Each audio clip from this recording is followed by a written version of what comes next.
నమస్తే, welcome to Telugu రాజ్యం. నేను విద్య. కొన్ని కథలు ఎప్పుడూ పాతపడవు, ఎన్నిసార్లైనా విని చూడాలి అనిపిస్తూనే ఉంటాయి. అలాంటి అమర గాథల్లో రామాయణం ముందుంటుంది.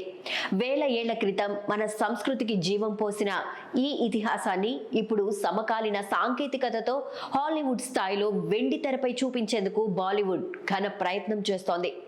5000 ఏళ్ల కిందట జరిగిన రాముడు రావణుడు యుద్ధ గాథను అద్భుతంగా సినిమాగా మలిచేందుకు ప్రముఖ నిర్మాత నమిత్ మల్హోత్రా పెద్ద సెట్ వేశాడు. రామాయణం అనే టైటిల్ తో రూపొందుతున్న ఈ చిత్రం 2 భాగాలుగా తెరకెక్కబోతోంది. దీనికోసం ఆస్కార్ గెలిచిన డిఎన్ఈజీ వంటి విఎఫ్ఎక్స్ దిగ్గజాలు, హాలీవుడ్ టెక్నీషియన్లు, మన దేశంలోని టాప్ క్రాఫ్ట్స్ మెన్ పనిచేస్తూ ఉండడం విశేషం.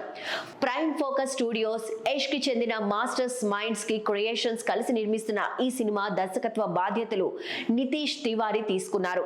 రణబీర్ కపూర్ రాముడి పాత్రలో, యష్ రావణుడిగా, సాయి పల్లవి సీతగా, సన్నీ డియోల్ హనుమంతుడిగా, రవి దూబే లక్ష్మణుడిగా కీలక పాత్రల్లో కనిపించబోతున్నారు.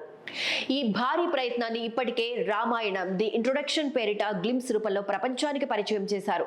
రామాయణ గాథను గుర్తు చేసేలా న్యూయార్క్ టైమ్స్ స్క్వేర్ లో భారీ బిల్ బోర్డులు ఏర్పాటు చేయడం, భారత్ లో 9 నగరాల్లో స్పెషల్ ప్రదర్శనలు ఏర్పాటు చేయడం ద్వారా ప్రేక్షకుల్లో భారీ అంచనాలు పెంచారు. తాజాగా జూలై 3న ఉదయం 11:30 బెంగళూరు పీవీఆర్ ఫోరం మాల్లో సినిమా గ్లిమ్స్ ను అధికారికంగా రిలీజ్ చేయనున్నారు. దీపావళి 2026లో పార్ట్ 1, 2027లో పార్ట్ 2ని గ్రాండ్ గా రిలీజ్ చేయబోతున్నారు.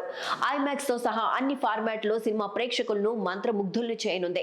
దీనికి తగ్గట్టే యుద్ధ సన్నివేశాలు, గ్రాఫిక్స్, అత్యాధునిక విజువల్స్ తో రామాయణం ను కొత్త తరానికి పరిచయం చేయాలని మేకర్స్ కసరత్తు చేస్తున్నారు. నిర్మాత నమిత్ మల్హోత్రా మాటల్లో చెప్పాలంటే, మన రామాయణం ప్రపంచానికి మన సంస్కృతిని గుర్తు చేస్తుంది. ఇది కేవలం కథ కాదు, ఇది మేము ఇచ్చే గిఫ్ట్. భారతీయుడిగా గర్వపడేలా ఈ ప్రాజెక్టు నిర్మిస్తున్నామని అన్నారు. దర్శకుడు నితీష్ తివారీ కూడా ఇదే భావాన్ని పంచుకున్నారు. ఇది కేవలం సినిమా కాదు, ఆధ్యాత్మిక అనుభూతి. మన వారసత్వాన్ని గౌరవిస్తూ ప్రపంచం ముందు కొత్త రూపంలో నిలుపుతున్నాం అని చెప్పారు.